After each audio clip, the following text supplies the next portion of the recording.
Hi, Amy. Happy. Yesterday we watched 90 Day UK Season 4, Episode 9, which I found to be slightly boring. I thought it was so short.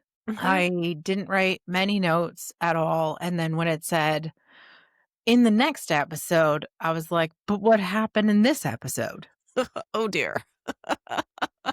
Not a very good sign. Well, let's talk about it and see what happens. First, though, 1 and 2, rate, review, and follow us wherever you listen to the podcast. 2, watch us on YouTube at 90 Day Fiancé. Honestly, let us begin with Sam and Allie, my Yeah. favorites. Oh, Lord. And this one was a hard one to watch. This was so difficult. She's getting on my nerves again. They're both getting on my nerves. Yes, but her more so than him. Isn't this what happened last season? He does a nice thing for her, like making a date night, and she just craps all over it. Yeah, She she does doesn't that. she Though doesn't appreciate. I think the whole thing that irritated me about him in this episode was the video games. Ah, And yeah. how he said he wasn't gonna play video games, and Okay, then well, let's mm, let's let's do that then. well, The I'm probably promise. jumping because I feel like I missed out on half the episode. It doesn't really make a difference, I think, if you did miss out on half the episode with this one because virtually nothing happened. Fair. However, the promise that Allie makes to Sam, I will not play video games for the 2 weeks that you are here in Turkey. Is that a big deal? Did you feel like this was important? I mean, it depends on how much he plays. Yeah. But she said, "I want 100% of your attention while I'm here." I As was she like, "W would. Are you a child? Are you an infant? Do you require constant supervision? Who wants 100% attention all the time? Unless they're, I don't know, a narcissist? Because I like a little bit of time to myself, thank you very much. Maybe a little routine in the evening to wind down, No, no, chill no. out." Not No, Sam. not Sam. Okay. Not Sam. And, it's been 5 months since they've seen each other, so you'd figure that, they'd be all enamored with each other and wanna spend every waking moment with each other, possibly, depending on how long she's there. Just There 2 weeks. for, but, both of them. I just felt like, why is the gaming such a big deal to her that he's not allowed to have any time to himself, and she also can't spend any time alone because she's not capable of amusing herself for longer than 10 minutes? Oh, I think that might actually be the issue because Hmm. she has nothing else to do. Yeah. She wants him to grovel over her attention, Yes. and he has to do nothing but all the things that she says. This dynamic drives me crazy. He's constantly trying to live up to her expectations. She's not really communicating what her expectations are. He is not trying to live up to her expectations. He's living up to the absolute bare minimum to the point where she, quote unquote, compromises so that he can move to the UK. Okay. What I mean is he makes the effort to take her out and do stuff with her. We saw Okay, that in the fair. first season. She is not appreciative of his efforts. Yes. So he cannot live up to her expectations no matter what he does, regardless of the amount of effort that's actually going into those special things that he plans for her, like this date where they start discussing the potential of her converting to Islam. On the one hand, funny because we know that Sam has a thing with pork and she probably will not convert just because of that, or else she'll convert but not observe that aspect of the religion. And then Ali gives her a copy of the Quran to read, which is great. I was like, okay, that's cool. But Even though he prefaces it with, I didn't want to download an English version of the Quran, but here you are. wait, so the one she's reading is in Turkish or in Arabic? Huh? No, I think it's in English. Yes. He didn't want to. Oh, he didn't want to, but he did it all for That's her. that's what I got. I could have been Okay. wrong. He has acknowledged in this episode that she's been learning Turkish. I mean, maybe she's fluent while reading. I don't know, but he was just so hesitant. Oh, I didn't want to download the English version, but here we go. That makes more sense to me that he doesn't want to download it because it's probably lost something in translation. It's better in the original or it's better in whatever language he considers it to be better in. It's probably just more traditional to read it in the language and in which it was written to preserve the authenticity and, as you said, the meanings, because sometimes things are lost in translation. Yes. And as sweet of a gesture as it is for him to give her this first bit of his religious culture to explore, he then takes off immediately so that they can't discuss it. They can't go through it together.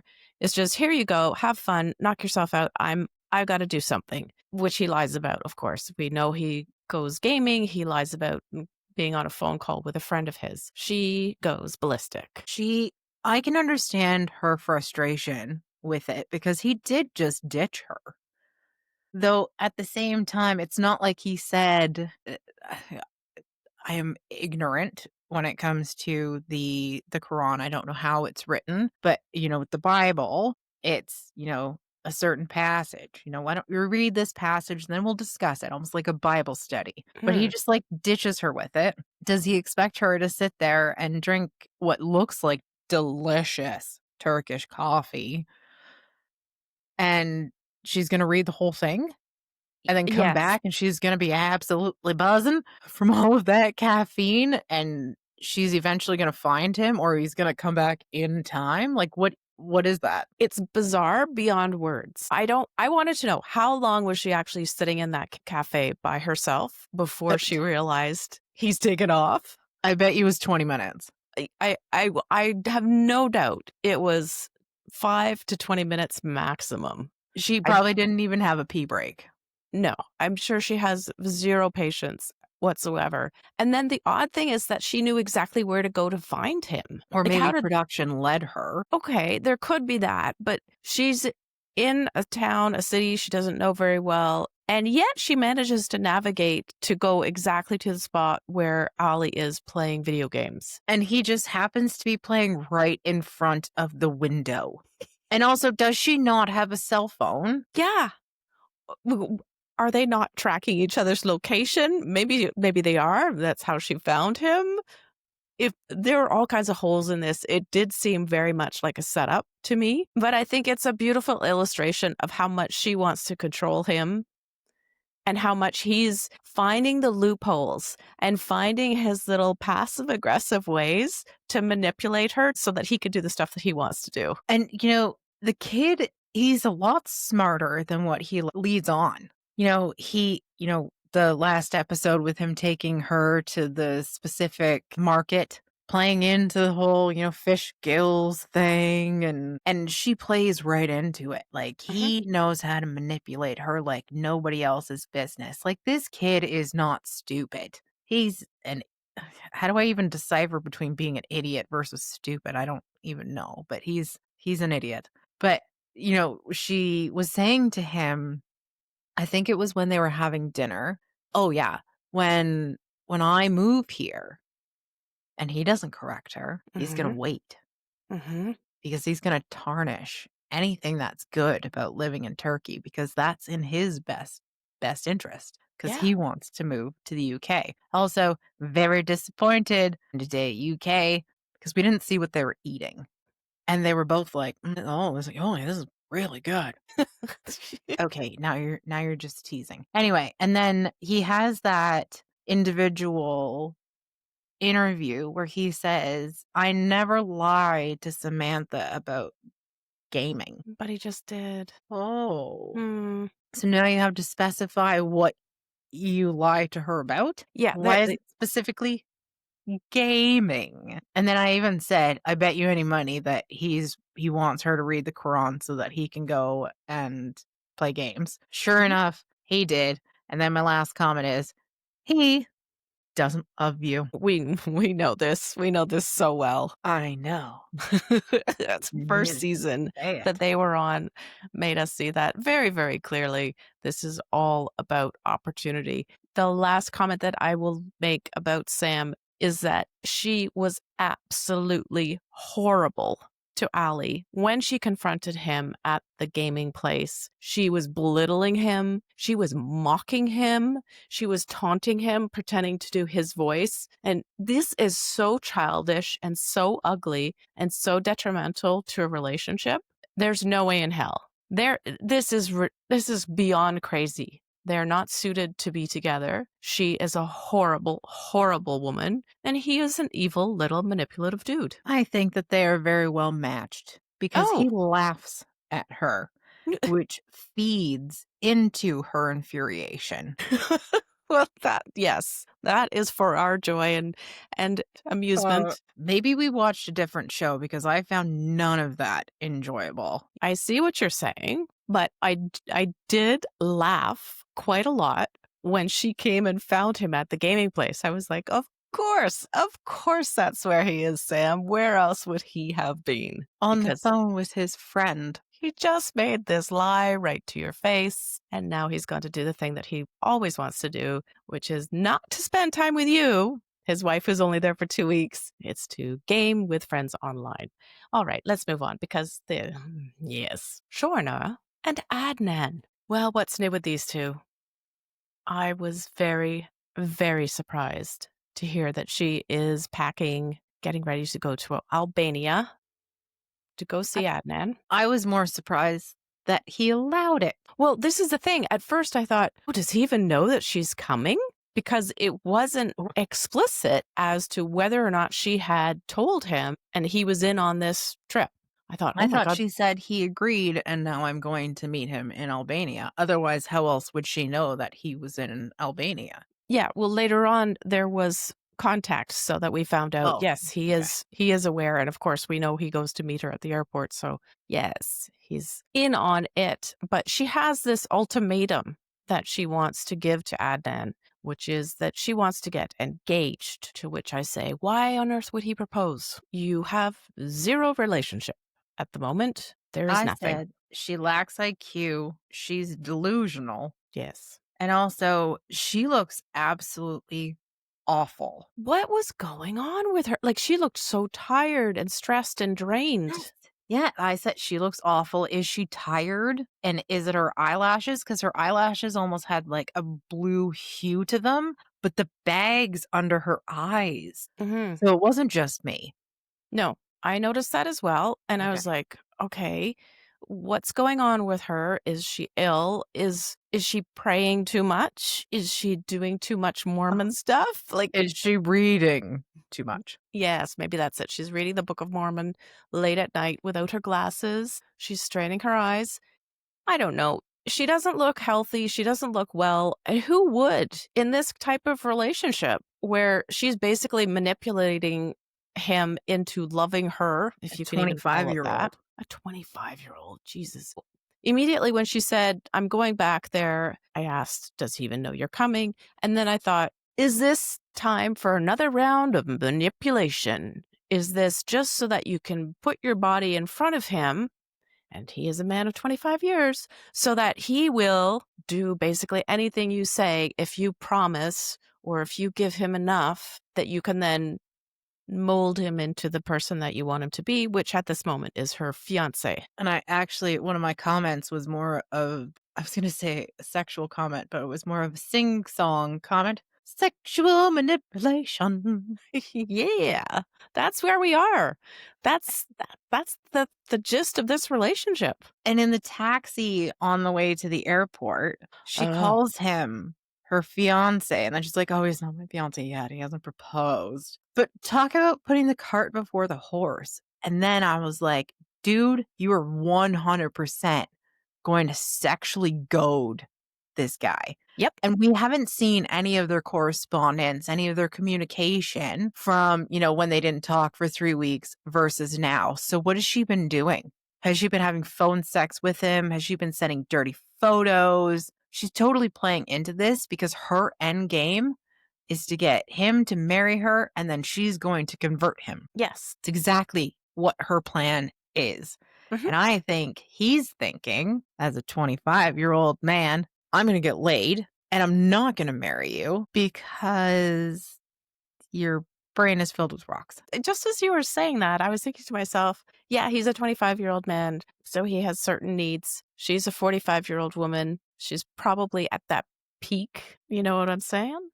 But after that, Sexual peak. you very, very, very, very rapidly decline. So as she approaches the 50-year mark, it's gonna be so hard for him, literally and figuratively, I must add. Yes. Fair. Yeah. Fair. So, I I just wish somebody would educate Adnan on what menopause and perimenopause do to women's bodies and brains and everything, because I think he's in for a whole world of hell in a couple of years or so. I was gonna say regret, but that Yeah. fits as well. Yeah, yeah, yeah, yeah. Yeah. But the word that really best describes both of these people, and like Sam and Ali, they deserve one another. Shorna and Mm. Adnan are both delusional. I think that Adnan gets a little bit more of a leeway than Allie does because Allie is very calculated with what he's doing. He's playing her for who she is. Whereas Adnan is more like, I really do believe that he thinks he's in love with her, or at least the idea of her. And I think he wants to believe that this can be a thing because the sex has been so great and he doesn't understand that it's only temporary. Mhm. Okay, let's look at what happens when she's there in Albania Yeah, with I found Adnan. this so infuriating, dude. So Okay. infuriating. Tell me why. Because, before when she first arrived, before she told him about being a Mormon, she kept dodging his kisses. Oh no, she was just so dodgy about everything. And then now she's openly kissing him in public. And then all of a sudden they're drinking. So now they're drinking in public. And my comment is she's breaking all the friggin' rules. And that was before we found out that they fooled around. Now, neither of them confirm that they had copulated, but they both said that they were happy. So I believe that there was oral sex involved. And I'm pretty sure the Mormon church sees oral sex as sex. Yes, what did she call it? It was a cross between fucking and cuddling. Fuddling, she called it. Is that what she called? She called it fuddling, and I was like, "That's very interesting." I believe Adnan. He says they were intimate. Yeah, But it whatever his is, definition is, it doesn't have to be penetration of the vagina. Let's get technical today. I mean, it could be penetration, but it could also be digital penetration. Oh, indeed it could. Yes. Well, it is very interesting how Shorna's rules have shifted so very much. Completely gone out the friggin' window We've gone from because she's desperate. we can't even be under the same roof when we're not married, which we know that they broke when they were in Greece because they were staying at the same hotel Yes. unit because it wasn't a room. There were two separate rooms, and they're doing the same thing now under the same roof. They were kissing, not allowed. They were fuddling, whatever that is, not allowed. Anything else? Can we add more? No.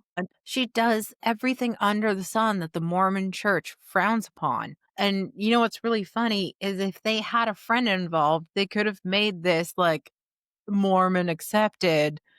There's this thing called stealthing. You know what that is? Oh my God, do I want to know? It's when the man inserts his penis into the vagina and then they have friends bounce on the bed. So Oh, they're not, that's right. yeah, they're not They're not technically having sex. they're not causing the friction themselves. The Yeah. bed is. Hmm. Yes, I have heard of that. So maybe they went to a cheap hotel and put their little dimes in. Oh my God, how old am I? I've never been to a place like that, but Sure we've you seen them in haven't. movies. Yeah. And then it just like jiggles the bed and you're like, oh no, it's fine. Everything is fine. Because somebody else is making the bed move. Right. Uh, who knows? Maybe they hired a bellhop. Oh, let's not go there. However, I would I like gotta to. say it. Maybe they gave the bellhop a little bit more than just the tip. Okay, that's not a thing. I had to play into that. Anyway, let's continue. I just think Shorna is going to get this proposal one way or the other, and she's willing to do absolutely anything to do that, including breaking her own sacred rules of her deeply held religion. There's so many things to say about that, but I shall not because I just don't want to talk about it. Let's move on then. Let's Okay, read on. great. Sarah and Marco. This will be short. It will. So she's meeting up with Marco's friends again, and the topic of dancing comes up. My lord. Seriously, do people actually go around having conversations like this? Do you love dance or do you love Marco more? For freak's sake, it's not black and white. It's not a one or the other. You can And actually love both at the same time. we're also not talking about exotic dancing. We Yeah. are talking about leisure dancing Mhm. of the salsa variety Yes. with clothes on in public in front of other people. This is just so ridiculous. It is. And she even says in her little aside, like, they're only bringing this up because they know that it's going to set them off. And I'm like, honey, sweetie, I hate that when people call me sweetie. Don't call me sweetie. Sweetie, don't do it. Why are you dancing with all these other people? And then to ask, how many people do you dance with in In one one evening? night. And then make it seem as though she's going to a sex club and she's sexually dancing with all of these people. And not even a strip club, like an actual sex club. It's absurd. This is the stupidest storyline I think that 90 Day UK has ever come up with. Thank you. Yes. Especially when we hear Marco, I think it was Marco, say that the idea of her dancing is terrifying to him. Terrifying, really. Terrifying. Your fiance dancing terrifies you. She's not. And he won't dance. There was no way Yeah. for them to get rid of this jealousy, to dispel it, to send it into the ether, to wave goodbye by having him participate in the dancing so that he can be there with her and he can see how innocent it is and he can enjoy it with her. So how do they get out of this? Either she's going to stop dancing or he's going to stop being terrified by her dancing. But it seems to me like he is incapable of getting over his terror. I've said this before. Like, what about the compromise? Why can't they go dancing together? Which she suggests in this episode. And Mhm. he's like, absolutely not. I can't see myself dancing. So, first of all, his hips must lie Yep. because he doesn't know how to use them. Haha. Mm.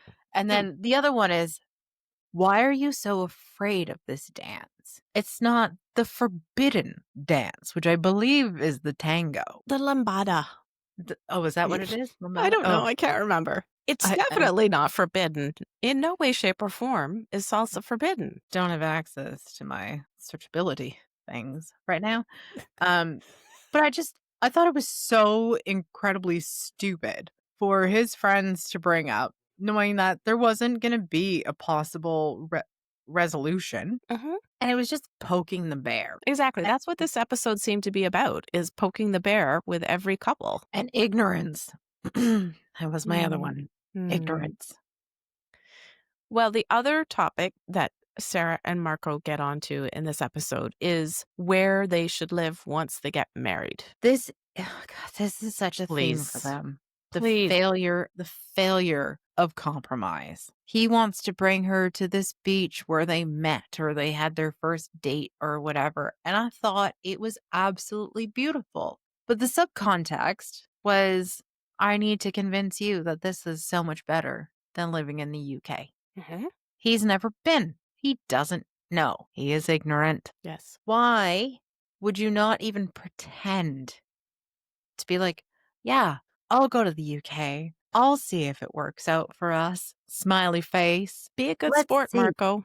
Be a good Yeah. sport. He can't no, he can't even play into it. He can't, you know what? Maybe he should take some pointers from Allie because he is doing his thing and he's doing it so well, even though I really don't like the kid.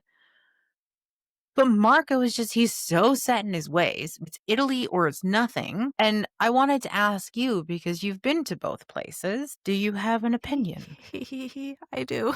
I mean, not like do you know what the education and all that stuff is like for kids No, as well? I don't know what I mean, she was bringing up a good and valid point. What Yeah. would their kids be like in the Italian education system versus English? What's the healthcare like? All of Healthcare.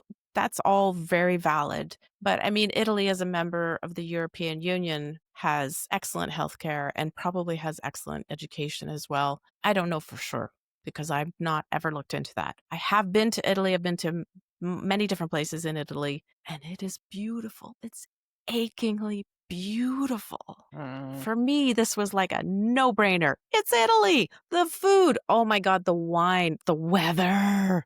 The weather, Amy. It doesn't rain every day like it does in England. I mean, England is very, very beautiful, and you know I'm from England. So my whole heritage is from there, and I absolutely adore it. But if I was given a choice, you can live in England or you can live in Italy. Mm, that would not be a hard one for me to make. Well, I can't have a personal opinion on England versus Italy, but I do have one of England versus Portugal. And I think that my experience has been phenomenal for both. Yeah. When I went to England, you were there. Mhm. Excellent, excellent weather. I really couldn't complain about anything other than the short period of time that we had there. We saw the beaches, we saw the coves, we saw the history. The castles. The well, you saw more castles than I did, which I am still kind of bitter about. More castles next time. I hope so. Mhm. But, like, I can definitely see his point of view. However, he is ignorant. He doesn't know what the UK has to offer. And I know Brexit has a big thing to do. Well, I think that that has a big thing to do with his concern. And also, I was there before Brexit. So I don't know how much that's impacted it, even though I've studied it in law. I don't know the true impacts of like what that looks like. So I can appreciate the fact that he's all like, oh, yay, Italy. Though I can appreciate the fact that this is where she's from and she's like, oh, yay, UK. And at what point do you come to a compromise? There is no compromising with Marco. You're absolutely right. This relationship is all about him controlling her and her caving to that pressure. Is she Uh-huh. going to stop dancing because he doesn't like it? Is she going to move to Italy because he doesn't want to set foot outside of his country and he's very, very proud of his heritage, his culture, his food, all of that? Is he going to be jealous of her having friendships with men who may in fact be friends of his? There are so many flags that are starting to go from like orange to darker red now. We're talking about flaming red flags with this guy. Flaming Yeah, red flags. yeah. And again, we know a little bit more about Sarah, that she's had this history of being involved with men who want to control her, who want to take away her autonomy. Is that happening again? Is Marco the same guy? Is she falling into the same pattern once more? I feel like she is hesitating about getting married. You know how, like, he wants to have the wedding date set and he wants it as soon as possible. And she keeps saying, no, no, no, let's wait. It's okay. Just be patient. I think that she is starting to realize some part of her body is recognizing this pattern that Marco is fitting into very well, it seems. And she doesn't want to admit it to herself yet or accept it. And so she's just kind of delaying things, but soon enough she'll start realizing that he's the same guy that she's dated before. He's doing the same things to her, and really, it might be better if she were to end it. That's an extreme, but it it seems like we are being pointed in that direction. No, I thought that their entire segment and or both segments were short, as was this entire episode. And it was he's ignorant. Why convince her? Because he wants to convince her to move to Italy. Why not Yeah. have that compromise? Why not, set up a spreadsheet? This is what England has. This is what we have. Look at our healthcare. Look at this healthcare. Look at the school systems, our values. There's nothing. He's just like, no, it's Italy or nothing. Yeah. I'm like, okay, great. Look at your food. Look at your cheese.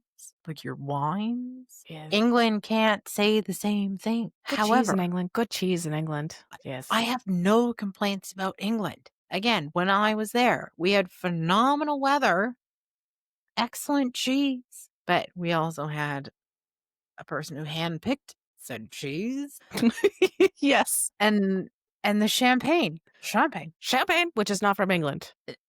No, It's French.